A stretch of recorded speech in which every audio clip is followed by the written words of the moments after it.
Hello everyone and welcome back to a brand new Lucy on Cars video. I hope you're all doing well and enjoying the videos on this channel at the moment. I'm really enjoying making them and I've been consistent for about 2 months now, posting every single week, and I'm very proud of myself because that's taken a long time, although we are on a trip soon for quite a few weeks and there might be another pause in the videos, but lots of fun things coming soon on the channel. If any of you don't know, I have decided to sell my beloved L322, my Range Rover Vogue SE 3.6 litre TDV8. I've owned it for just over a year now. I got it May last year. Absolutely loved it. Had so many pros from owning this car. But I thought that I would do a video today on my regrets and maybe the more negative side of things. If you're looking to buy one, the sort of things to look out for and things to not get stuck on.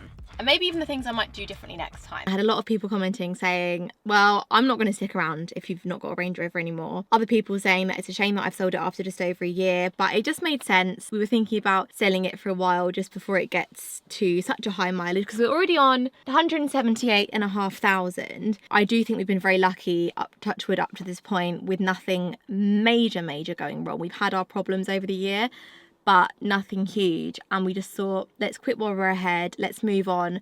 But it doesn't mean that we're not getting another Range Rover. That is like the number one choice right now, what we go to next. We're maybe going to get another L322, like a different pre-facelift or something a bit newer than this one, maybe a 4.4 litre petrol, maybe an autobiography, something a bit different, like a twist on this one.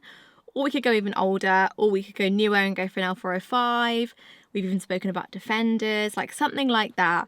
Or we completely switch it up. But I do think because we've got the 3 Series on a lease, so it's a brand new car, we don't need to go that new because we've kind of got that. It ticks that box. I don't know about you guys, but if I've got more than one car, I really want it to be different. We've got someone who lives near us that's got 2 identical cars, the exact same model, the exact same engine, a slightly different colour. I think it's like psychopath behaviour having 2 of the same car. Why would you need 2 of the exact same thing? Surely mix it up. Even if you both like the same car, get a variation on it or go for something a bit different. Give yourself another car for another use. You don't need to just get the same thing twice. Very odd, in my opinion.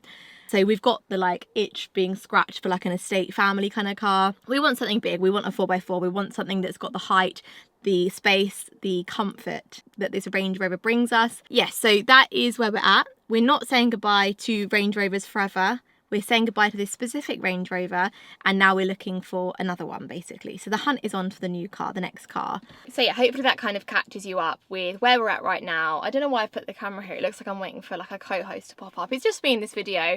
Yeah, so today's video, I want it to be what we do differently next time. So now we're looking for a new car. What are we looking for differently?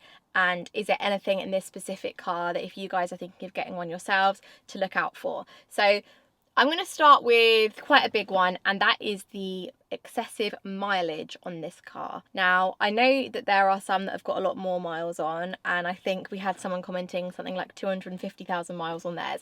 I'd love you to comment below what mileage yours is on if it's something ridiculous, either high or low. I think 175, did I say 175,000 miles is a lot for a car of this age. It's not like ridiculous, but it's like 12,500 a year, which I think is above average. Is certainly more than we do in it. These cars don't love the extra mileage. There is a sweet spot, and I think I've said this before, where it's not done like, say for example, 100,000 miles and is about to go. Like if it feels like when it's gone past a certain age, things will have gone wrong. So the previous owners will have had to have made fixes, meaning that we're past that point and we don't have to spend that money. But it is also creeping into the territory of like the next thing going wrong, the next big thing, engine failures, things like that, oil leaks, things that can really be a can of worms. I know that a lot of people are split on whether to get the gearbox serviced on these or not, and there's a ton of things that are like owner specific on what you think you should do, but maintenance obviously is key with them. We've had it serviced a couple of times since owning it and had its MOTs obviously done, and we like to think we're fairly on top of that. But I know that an older car might have less history, and the more mileage it's done, the more chance of things going wrong. But like I said, that also the more chance of things being fixed from previous owners. So it's a sweet spot. But maybe next time, for peace of mind, we would look for something for a slightly lower mileage. But then I know you're sort of looking at more money for that.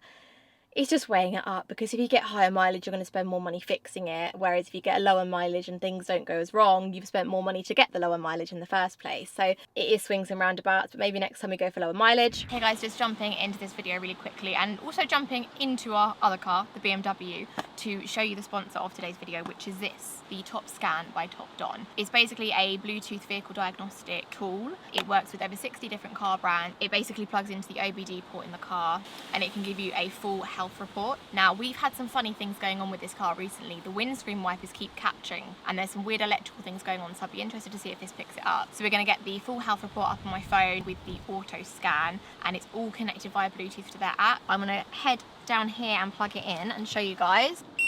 Little hack I like to do, use your front camera and you can see exactly where you're going. So I've plugged it in right there. It's found the VIN number for me. Confirm. That's my car. Yes. And now they're having a conversation. It literally says communicating. They've also got car performance tests, so we can look at the vehicle acceleration, the emissions, the engine volume efficiency, all these very clever things that you might not be able to see usually. So let's go into control unit and do a little auto scan down here. The faults are coming up already. Our brand new car. So there's apparently a fault with the body domain controller. The rear view camera's got a fault. The parking sensor's got a fault. The parking sensor did go funny the other day, didn't it? We were trying to park, and even though the space was big enough, it went, no, I give up. So we had to manually park it ourselves. Can you believe it? A car that doesn't park for you. So once the scan's finished, all the faults have gone to the top, so it's really easy to see. A couple of parking faults and a couple of things that I don't know what they mean, to be honest with you, but we can go into them and have a little look. Function aborted due to incorrect operation. Wait. Is a car blaming me for this? No way. It's found the wiper fault. So cool. So invalid signal. So it's a signal problem. And it tells you how many times that exact things happened, 27 times. So if you work on your cars yourselves, once you have these fault codes, it's going to make things a lot easier in terms of Google searches and finding ways to fix the car with the information you've got from the app. So I'm going to leave a link below to the product if anyone's interested in trying out the Top Scan by Top Don. Thanks so much for sponsoring this video, and well, let's hop back into the Range Rover for the rest of it. And I know that next time we would like to do more things on it that we said we would. We've had a super busy year.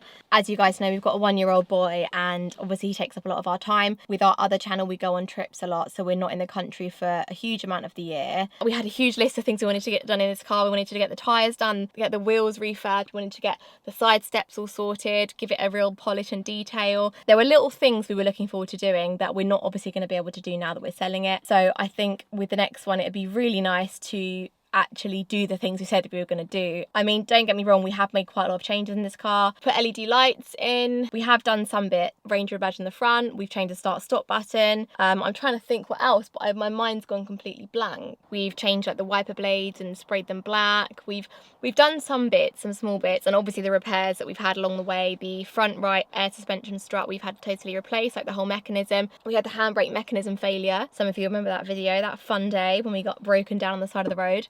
So obviously that's all been replaced. Things have been done in the time we've had it, but not like the fun things that I was looking forward to doing. I think the tyres, it would have been amazing to get new tyres on it before selling it, but it obviously makes no sense now to spend the money and then me not benefit from it. But yeah, getting new tyres on it, I think it would have felt like an entirely different car, and I think it would have been really nice to feel that luxury, because we are driving a very expensive car on not so nice tyres. And I do think next time that I would quite like to try out a different engine, so I'd love your advice in the comments whether we steer away from diesel and try petrol, 4.4 petrol, or we just get a different diesel engine. The L322 we drove was diesel again, but obviously the higher power, so it felt very different to this. I'd be quite interested to not get the same engine so that you can try something different.